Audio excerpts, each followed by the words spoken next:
I've tried to make this as simple as possible and as digestible as possible. It seems complicated, what's happening in Washington right now. It actually is very simple. Don't let the Democrats distract you and try to convince you of things that are not true. Yesterday, or a couple of days ago, Monday, I laid out 6 simple truths about how the Democrats shut down the government, why they did it, and why it is so important for them to come to their senses and turn the lights on. Yesterday, I went through 5 fast facts for you about the shutdown, and I explained, as everyone now knows, Chuck Schumer's desperate attempts to rehabilitate his own image by shutting down the government. Today, we're going to talk about some of the consequences of that shutdown and what it means to real people around this country, real Americans experiencing the devastating cost of their political antics here. And I'm going to read you some sample quotes and headlines that we just collected yesterday from around the country. Here's a headline from The Hill. GOP leaders point to Capitol Police missed paychecks as shutdown drags on. So today, the U.S. Capitol Police officers are going to come to work to bravely protect U.S. government officials and staff in these dangerous times. And they're going to do that without pay. Many Democrats in this chamber, by the way, I want to note, are going to receive paychecks this month, while the men and women of the U.S. Capitol Police who are protecting them will not. Here's another headline from the New York Post. Aviation groups warn a government shutdown will delay aircraft safety inspections, maintenance work on critical equipment. While air traffic controllers are going to continue to serve in their posts, thankfully, critical safety inspections are going to stop, increasing risk for air travelers. That affects everybody. Here's another headline from Georgia. Local media in Georgia. Central Georgia food banks prepare for surge of new clients during the government shutdown. It's a sad headline. Remember, Georgia's 2 Democrat senators, Warnock and Ossoff, have now voted 5 times to keep the government closed down. 5 times so far. I suspect they may continue, and they're hurting real people in the state of Georgia. Here's one from New Hampshire local media. National parks caught in the crosshairs of government shutdown. Let me point out that both senators from New Hampshire, Senators Shaheen and Hassan, have repeatedly voted to keep the government closed, and New Hampshire's national park sites closed by extension. How about New Jersey? Here's a headline yesterday. Hospital at-home telehealth programs on hold amid government shutdown. You got 2 Democrat senators in New Jersey, Andy Kim and Cory Booker, and they have repeatedly voted against funding these programs, which New Jerseyans rely upon daily. Here's one from Michigan. Michigan nonprofit leaders said a shutdown would be at best disruptive and at worst potentially devastating for local communities. There are 2 Democrat senators in Michigan, Gary Peters and Alyssa Slotkin, and they have voted now 5 times to enable this devastation upon their communities. One more, I could do this all day. Here's one more from CBS News. Government shutdown fears have Colorado food banks bracing for potential new visitors. You guessed it, 2 Democrat senators from Colorado, Michael Bennet and John Hickenlooper. They keep voting over and over to keep the government closed. Democrats claim they want to negotiate, but that is already happening in a bipartisan, bicameral fashion. And we brought in the chairman of the House Appropriations Committee this morning, Tom Cole, who can talk more about that. But I just want to say this as I yield to Mr. Cole, and then you'll hear from the rest of the leaders, and I'll take some questions. There is one sad and inescapable fact that no one can forget here. This shutdown is nothing more than political cover for Chuck Schumer and the Democrats. They are worried about the Marxists flanked in their Democrat Party. The Marxists are about to elect a mayor in New York City. That's Chuck Schumer's state, and he's terrified that he's going to get a challenge from his far left.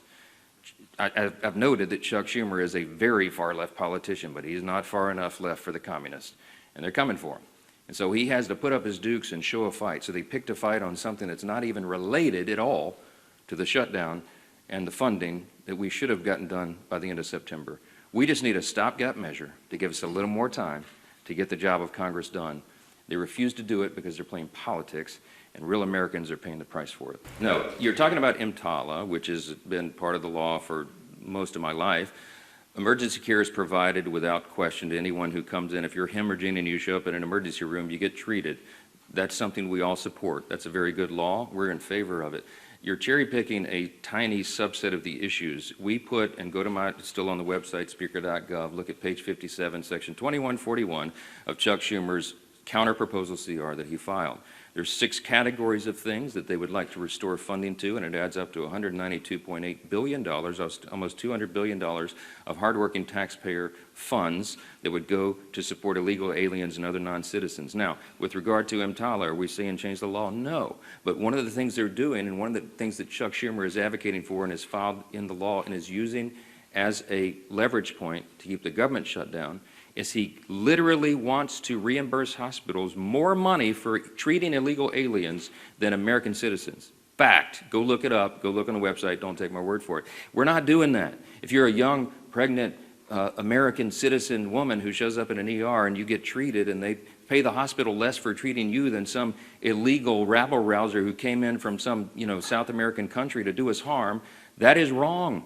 The Republican Party stands for common sense. In the big, beautiful bill, we fix that. And Chuck Schumer wants to unwind it, and it is unconscionable to me that he's inflicting all this pain on American citizens so they can play games and try to appease the radical left base. That's what this is. Yes. Thank you, Mr. Speaker. 2 questions about federal worker pay. One, is it your understanding that federal workers will be repaid after this shutdown as part of current law? And 2, would you allow a UC, for example, for the military to ensure that they would be paid in the shutdown? Those are 2 questions. Federal workers, it's my understanding that the law is that they would be paid. There is some other legal analysis that's floating around. I have yet had time to dig into and read that. But it has always been the case, that is tradition, and I think it is statutory law that federal employees be paid, and that's my position. I think they should be. They should not be subjected to harm and financial dire straits because Chuck Schumer wants to play political games. With regard to paying the troops, I want everybody to listen to me very carefully. Hakeem Jeffries and the House Democrats, as Leader Scalise said so well, are clamoring to get back here and have another vote because some of them want to get on record and say they're for paying the troops.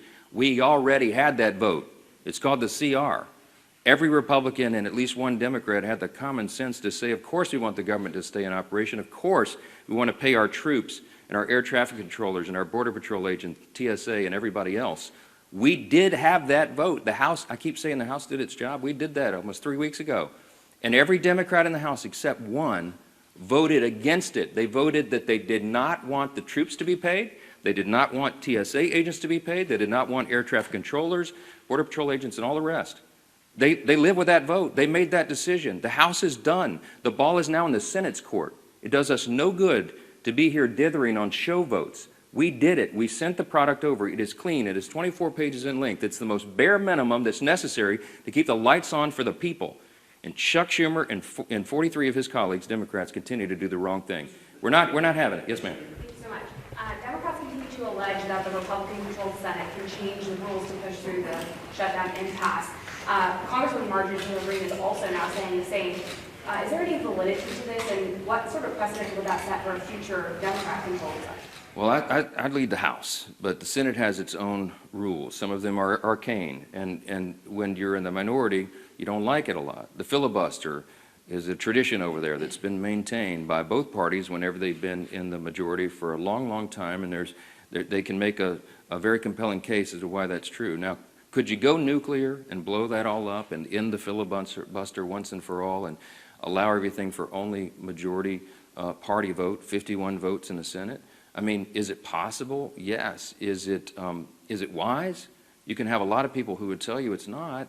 I mean, on the Republican side, I would be deeply concerned if the Democrats had a bare majority in the Senate right now.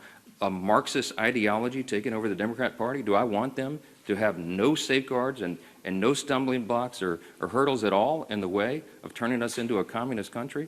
I don't think that's a great idea. That's me. So what's good for the goose is good for the gander, as they always say. And there are some safeguards in the process that were built in a long, long time ago to prevent one party just running roughshod. Now, there's a big contrast between what I just said and the issue that is before us today. We're not asking Chuck Schumer and the Democrats to do anything different than what they've always done. We've shown you the highlight reel. Chuck Schumer gave impassioned speeches as recently as 7 months ago in March of this year. He said, we have to keep the government open. It would be dangerous and harmful to the American people. He said after the vote, he went on CNN and said, I'm proud of that vote. I didn't like it, but we had to do that. He was right then. He is not right now. We're not asking the Democrats to do anything heroic. We're asking them to do their basic duty and responsibility, as Chairwoman McLean said. Keep the government open. The first responsibility, I'm sorry, I'm aggravated. The first responsibility of the government is to protect the people. And the people who are supposed to be protected are being completely cheated by Democrats in the Senate because they want to play politics. They hate Donald Trump. I mean, they have Trump derangement syndrome. It's very real. Listen to their own comments. And they have to show a fight at any cost. When does that cost become too high? In our view, it already has. They have another chance today to reopen the government, and we'll see if they do the right thing. I pray that they do, because real people are being affected by the games here, and they're sick of it. Thanks so much.